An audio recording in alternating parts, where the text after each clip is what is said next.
Olá, seja bem-vindo à terceira edição do podcast do Centro Mackenzie de Liberdade Econômica. Eu sou Gabriel de Arruda Castro e hoje converso com o Iago Martins, pastor, professor e criador do canal Dois Dedos de Teologia, além de nosso concorrente no podcast do Instituto Mises Brasil. Não é isso, Iago? Concorrente não, qual parceiro aí nessa batalha em prol da liberdade? Exatamente. Bom, eu queria saber primeiro, Iago, como foi a sua conversão ao liberalismo? Como é que você veio parar aqui? As pessoas me perguntam muito de outro tipo de conversão, muito comumente. Vamos fugir do óbvio, né?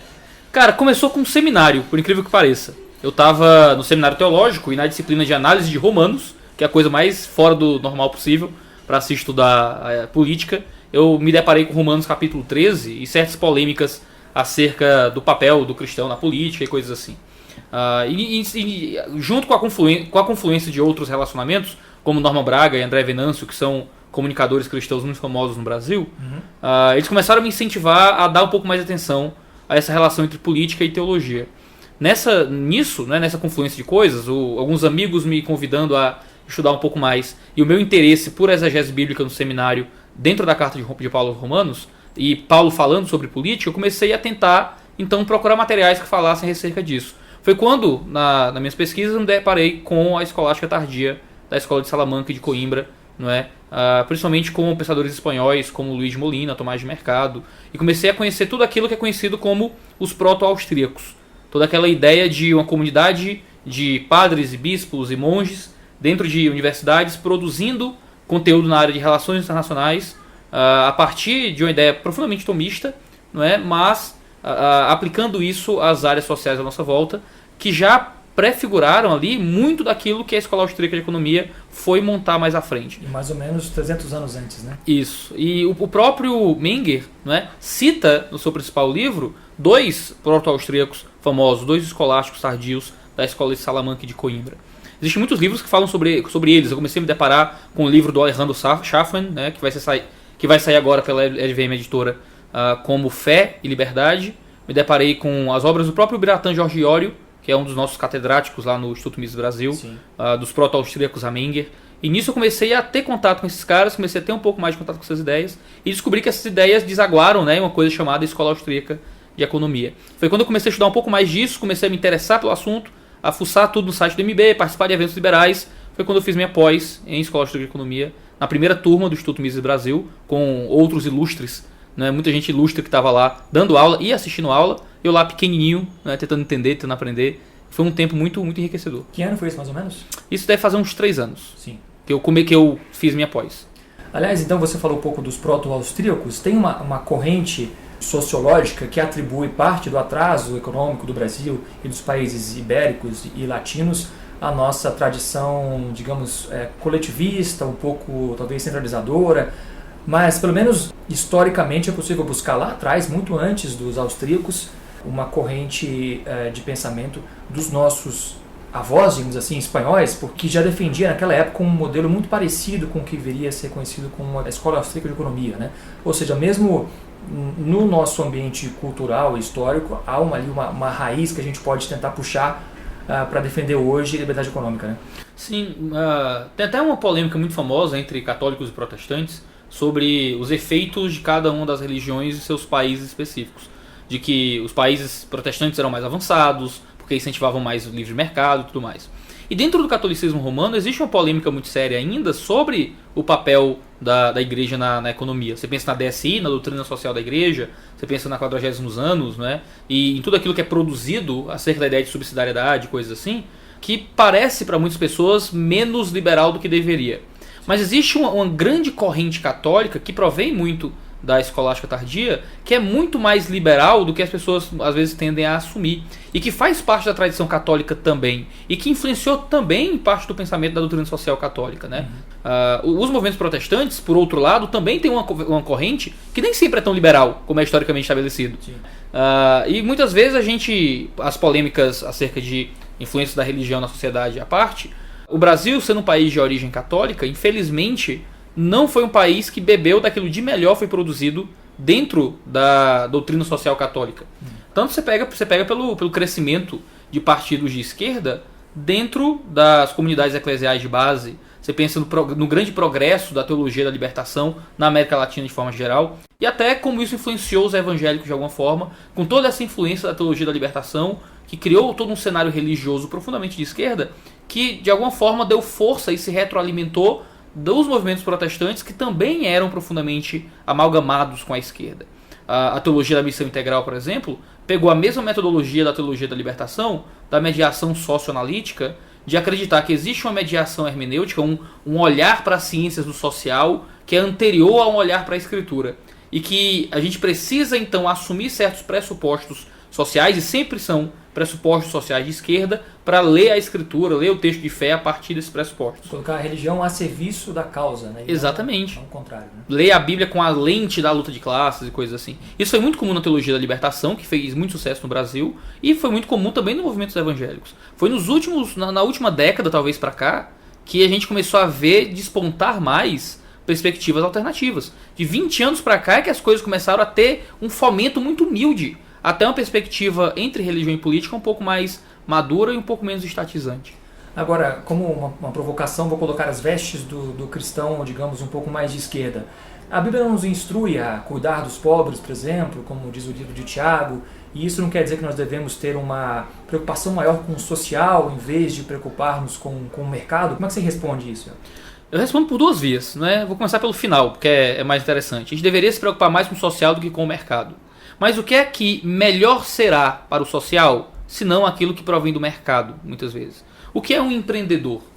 Não estou falando do empresário ainda, estou falando do empreendedor.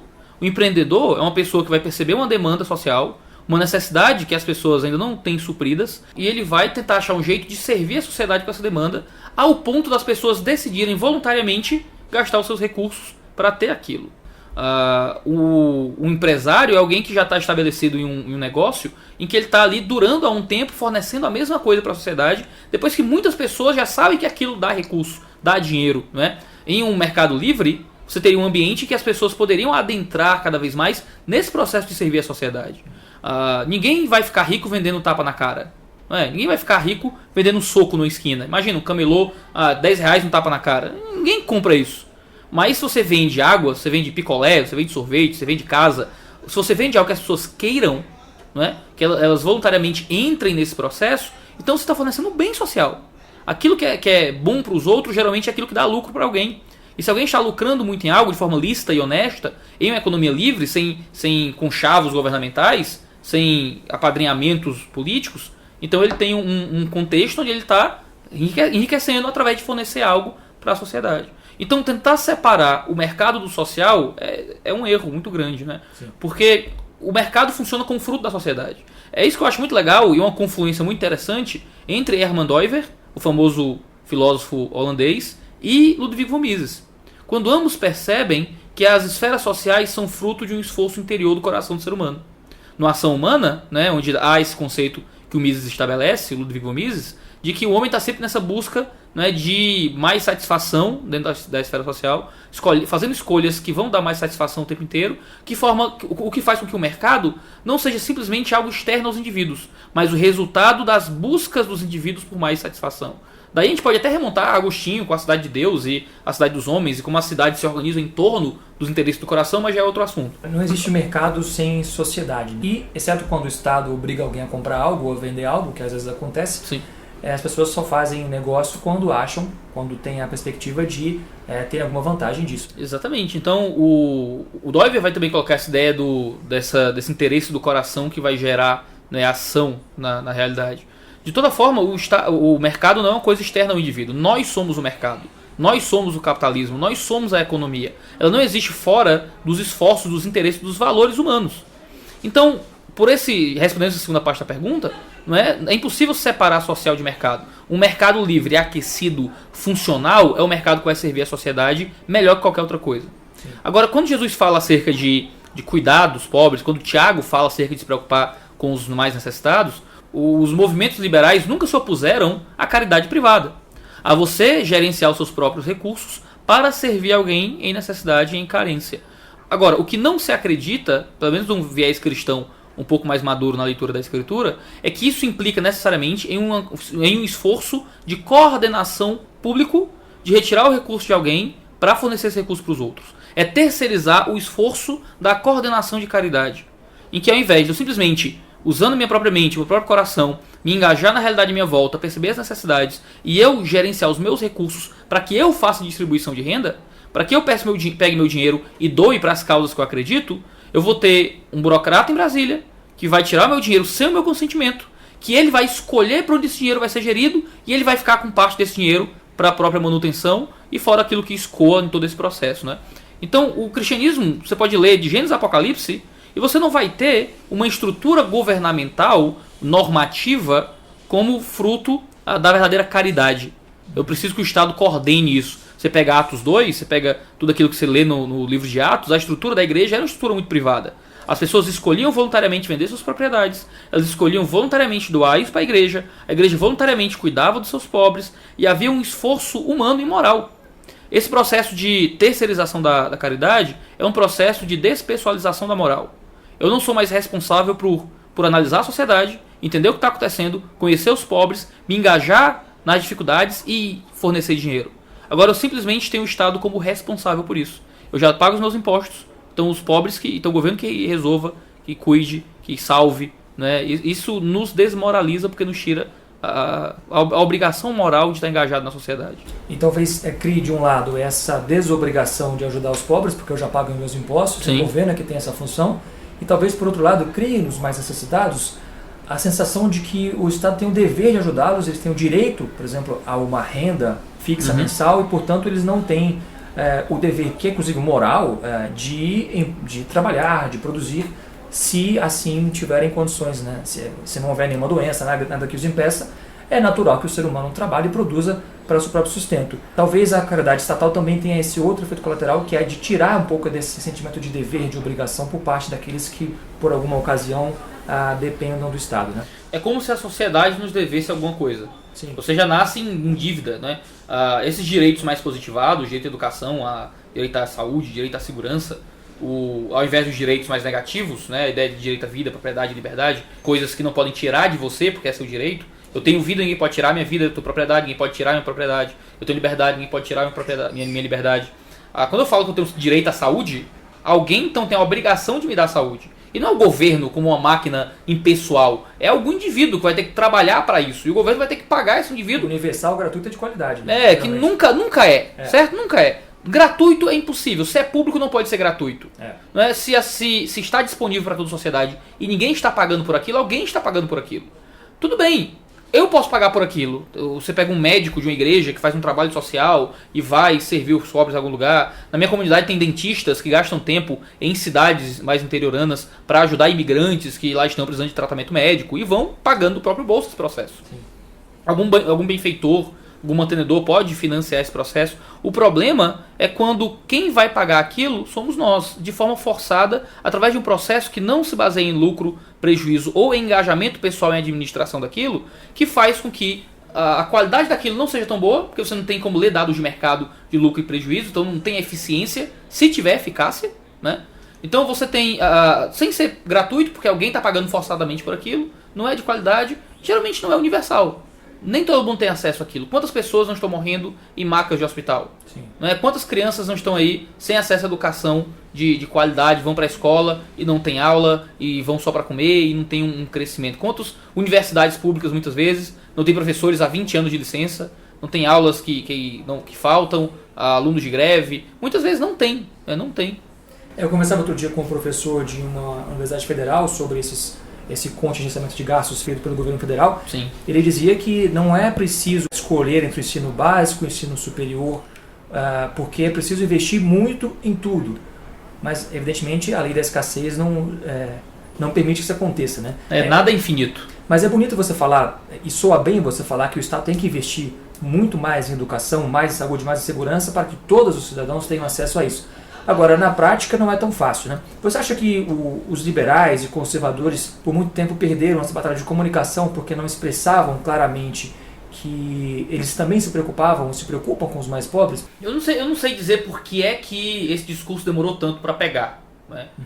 Eu acho que, em parte, foi uma falta de engajamento religioso dos religiosos nesse processo, porque geralmente, sem nenhum desagravo àqueles que não são religiosos, Geralmente é dentro de contextos religiosos que mais se fala acerca de caridade. Porque faz parte da própria confissão de fé e da própria cosmovisão e crença daquele que faz parte de um ambiente religioso. Praticamente todas as religiões falam disso, de caridade, de olhar para o outro, de abnegação, de autossacrifício. O que não é um discurso que é tão frequente, ou tão popular, ou tão comum em ambientes não religiosos, né?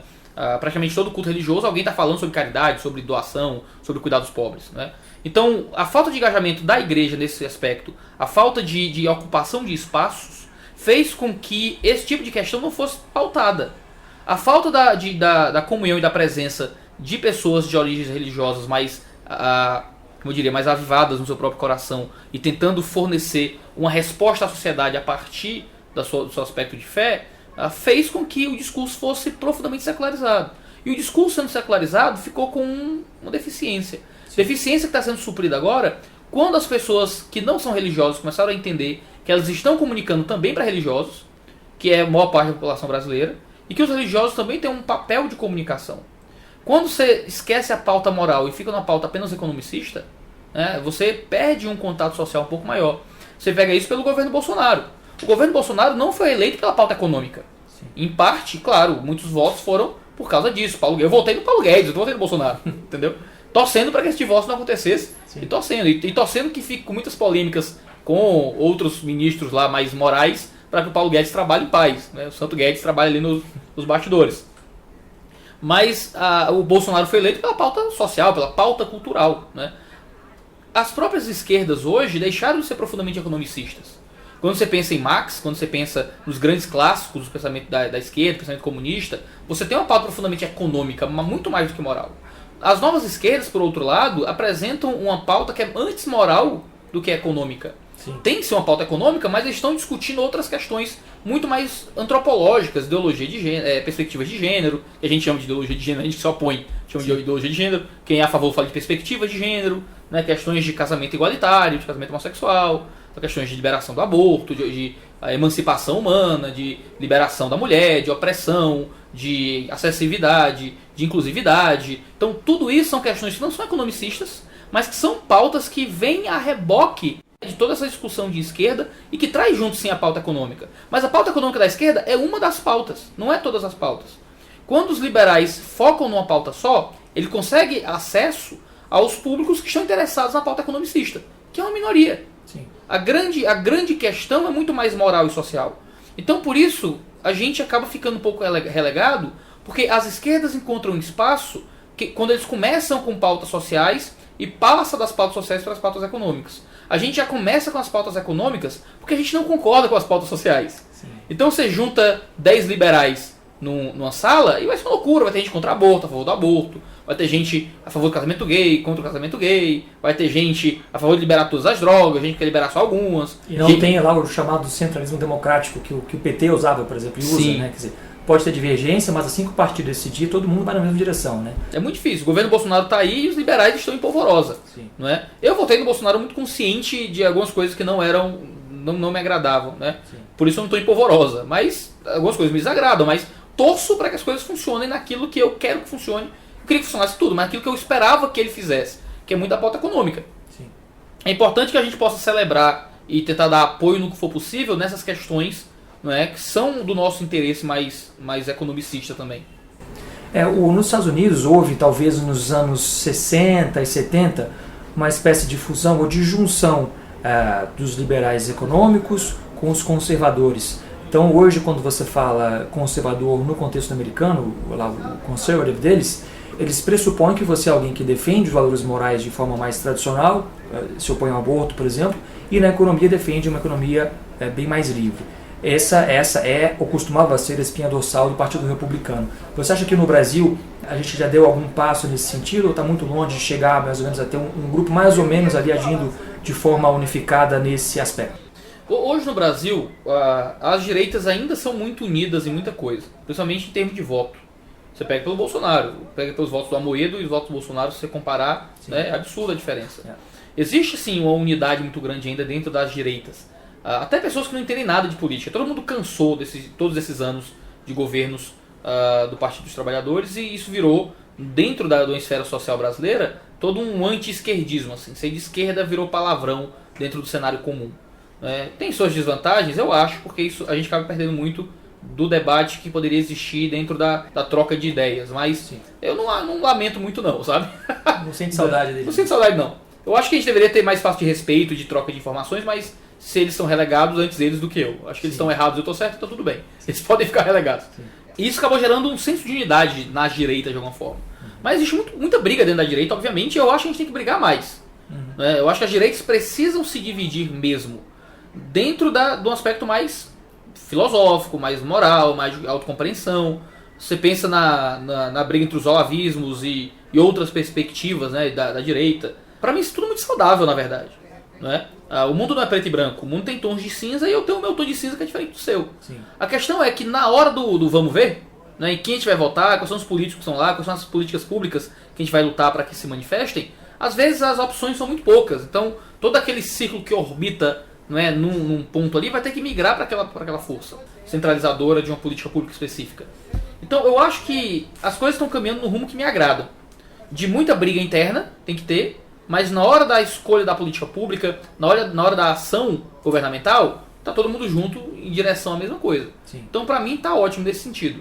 Não sei se vai permanecer assim por muito tempo, mas se as coisas ficarem cada vez mais claras nas divergências e aproximações, eu acho que a gente só tem para ganhar. Tem uma tese que eu não sei o quão empiricamente comprovada ela é, de que o PT e os partidos de esquerda aplicaram a chamada estratégia das tesouras durante alguns anos no Brasil, que é excluir, colocando ali o máximo de direitismo possível, por exemplo, como o PSDB, e aí você excluir de fato a direita real, né? Eu acho que talvez sem querer, talvez sem ser algo planejado, esteja acontecendo algo no outro lado agora, do lado oposto, quer dizer, a gente pode ter uma briga aqui dentro da direita, mas o máximo de esquerdismo permitido não vai ser mais o PT, vai ser um pouco mais para o centro ou mais para a direita. O máximo de esquerdismo permitido é ser conservador. É ser hayekiano, sei lá. Ser uma pessoa mais tradicional, mais clássica, né? Isso, mas a gente pode acabar entrando nisso mesmo. Eu acho que não existe uma força coordenada nesse sentido. E isso seria ruim, você acha? Eu não sei, eu acho que não. Eu sou um homem de direita, eu sou um liberal, minarquista, de perfil muito mais conservador. Então, pra mim, as esquerdas revolucionárias deveriam ser execradas no debate público. Né? As esquerdas democráticas deveriam ser tratadas como doido manso. Tem o doido manso, a gente fala assim no Ceará. Tem o doido manso. É aquele doido que é inofensivo, mas você não dá liberdade, né? Sim. Você fica com cuidado ali. É como eu li alguém comentar esses dias, né? Não existe nenhum partido liberalismo e liberdade. Porque é óbvio, né? Conservadorismo e liberdade. Sim. Mas existe socialismo e liberdade. Você tem que deixar claro que o socialismo mas socialismo não precisa de liberdade para complementar, porque se for só socialismo, você sabe o que significa. A ausência de liberdade.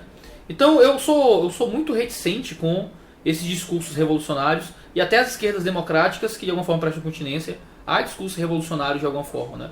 Eu acho que a gente deveria cada vez mais se esforçar para compensar do lado de cá todo esse tempo de debate público que ficou relegado às esquerdas. Sim. Agora, sabendo que as esquerdas não vão deixar de batalhar para ter o seu espaço no espaço público, eu acredito numa sociedade plural. Eu acredito em um mundo onde as pessoas têm ideias diferentes e essas ideias em tensão e em conflito geram um ambiente social que permite, né, o máximo do bem comum. Eu não sou a favor de criminalização de discurso de esquerda ou algo assim, sabe? Mas as direitas precisam batalhar para ganhar o seu espaço ao ar, né, para serem cridos e compreendidos pela sociedade, e outro lado também. Eu acho que eu quero estar numa guerra, eu quero estar nessa guerra de discurso, de ideias, de qual é a melhor perspectiva. Eu acho que a gente perde muito sem oposição, né? Então é bom que a sociedade seja realmente plural e que as ideias sejam sempre sendo fomentadas. Existe uma direita revolucionária também, né? Uma direita que não é conservadora. Ao contrário, o oposto conservador não é de esquerdista, o oposto conservador não é liberal, o oposto conservador é revolucionário. Sim. Então existe uma direita que é revolucionária, que não é conservadora, que defende mata todo mundo, toma golpe de Estado, faz isso, toma aquilo. E a gente tem que ter parcimônia nesse processo de entender que do nosso lado também tem problemas e a gente tem que conseguir ler tudo com lentes às vezes muito, muito mais humildes do que a gente está disposto a dizer. Só dizer, é de esquerda, esquerdismo, você é coisa de esquerdista. Não é o bastante. A gente tem que entender. Nada, né? Pois é, você está colocando um carimbo. Sim. O Arthur Brooks, que foi presidente do American Enterprise Institute, e é um conservador autodeclarado, tem um livro sobre esse assunto. Ele acha que existe uma divisão muito radicalizada entre os polos ideológicos nos Estados Unidos, talvez a gente possa dizer que existe também no Brasil, e que isso é ruim, porque aí ele cita lá alguma pesquisa que mostra que existe algo chamado assimetria de atribuição de motivação, que é mais ou menos o seguinte: a esquerda tem certeza de que todo mundo que é de direita age porque é mal e vice-versa. Você não acha, por exemplo, que você, discordando de alguém, pode reconhecer nele alguma virtude. Então, se eu sou de direita, eu acho que todo mundo que é de esquerda tem más intenções. E isso talvez acaba contaminando o debate e talvez gere uma atmosfera, uma comunidade que não é muito, digamos, não tem muita compaixão cristã, né? Você vê um pouco desse risco no Brasil? Eu vejo sim, com certeza, né? Quem explica isso muito bem é o Thomas Hyde, né? No The Righteous Mind, que é um livro muito bom acerca de por que boas pessoas estão divididas em política e religião, por que boas pessoas às vezes não conseguem conviver bem. E alguém que também explica isso, não tanto, mas um pouco, não falando sobre política diretamente, mas que dá para aplicar, é o próprio Jordan Peterson, no Maps of Meaning, né, quando ele vai escrever acerca do nosso processo de crença e da arquitetura do significado que a gente oferece para o mundo. E ambos têm ideias parecidas quando eles colocam que a ideia, muitas vezes, a ideia política é pré-teórica, muitas vezes, né? Depende muito de concepções que nem sempre são proposicionais, mas vem de perspectivas experienciais que a gente acaba aplicando à realidade, e ao invés de ler a realidade, a gente acaba projetando algo na realidade. Então, se eu acredito que justiça é determinado tipo de prática ou comportamento, outra pessoa que não concorda com isso, eu não vou parar para me colocar no lugar dela e entender que ela tem outro conceito de justiça. Eu acho que ela não é justa, ela não quer, né, ser justa. Se para mim bondade é um ato específico, eu vou projetar sobre aquela pessoa maldade se ela não concorda com aquele ato específico. Então é muito perigoso que não haja um processo de empatia e de humildade hermenêutica também, de você estar preocupado em entender as coisas pelas lentes do outro. E saber que você talvez possa estar errado em alguma coisa também. Exatamente, você pode ser enriquecido pelos comentários dos idiotas, sabe? Eu tenho aprendido muito isso, assim, que como produtor pro YouTube, eu às vezes recebo uma enxurrada de comentários de gente que provavelmente não foi bem alimentado, não tomou leite materno, não foi bem alimentado quando criança, não tomou vacina, entendeu? Que tá meio pirada. Mas mesmo na enxurrada de comentários de gente que parece que não bate bem na cabeça, você pode aprender alguma coisa. A gente às vezes fala assim, né? O fulano veio me dar um conselho, foi meio injusto, não estava muito certo. Mas você pode aprender alguma coisa de comentários injustos. Você pode ser enriquecido por uma crítica que não estava completamente correta, né? Se a gente tiver humildade para tentar reconhecer de onde eu vou conseguir crescer nisso tudo. Seguir canais de esquerda, seguir gente de esquerda no YouTube, ler livros de esquerda, ter amigos de esquerda, principalmente, na minha opinião, ter amigos de esquerda para sentar e conversar, me fizeram enriquecer ainda mais minha autocompreensão de quem eu sou politicamente. Sim. E eu continuo de direita, não pega, não é infeccioso, é uma coisa que é uma ideia, né? E as ideias são poderosas. Eu posso enriquecer a minha ideia colocando ela em conflito com outra pessoa e melhorar. Poxa, isso aqui estava muito simplista da minha parte. Ler o Capital de Karl Marx foi enriquecedor para mim porque eu percebi que muitas críticas que faziam a Marx eu já tinha respondido. Sim. Mas Marx isso, olha essa ideia de Marx, que idiota. Aí você dá uma resposta fácil. Aí você vai ler, Marx já disse aquilo, já preveu esse argumento, ele já respondeu o argumento, ele já preveu outro, já respondeu outros. Sim. E você diz, eita, a gente está criticando um negócio aqui. Não é tão simples assim, né? Que não é tão fácil, não é tão simples. O John Stuart Mill dizia que você não pode suprimir as ideias erradas justamente porque são elas que permitem, por contraste, que você tenha certeza das ideias certas, né? Exatamente. Iago, como que as pessoas podem te achar na internet? Procurando por Iago Martins, dá uma força lá no Instituto Mises Brasil. Com Y. Isso, exatamente. Iago Martins no Iago, não no Martins, né? Se fosse no Martins ia ser meio esquisito. Mas lá no Instituto Mises, no site do IMB, no nosso podcast toda segunda-feira, a gente lá conversando sobre economia, fazendo algumas entrevistas. Pode ser encontrado no YouTube. Eu sou teólogo, sou pastor, então produzo mais sobre teologia na internet. Em 2 Dedos de Teologia, é o Instagram, é o YouTube. 2 Dedos de Tel, é o Twitter, o Facebook e tudo mais. Economia é lá no Instituto Mises, onde a gente conversa um pouco sobre isso. Teologia nas outras redes, onde eu compartilho um pouco mais das minhas crenças, da minha fé. Muito bem. Iago, obrigado pela sua participação aqui. Até a próxima. Até breve. Até mais. E você pode ouvir os outros episódios do nosso podcast no YouTube e no Spotify. O Centro Mackenzie de Liberdade Econômica também está no Facebook, no Instagram, no LinkedIn e na nossa página www.mackenzie.br/liberdade-econômica. Até a próxima!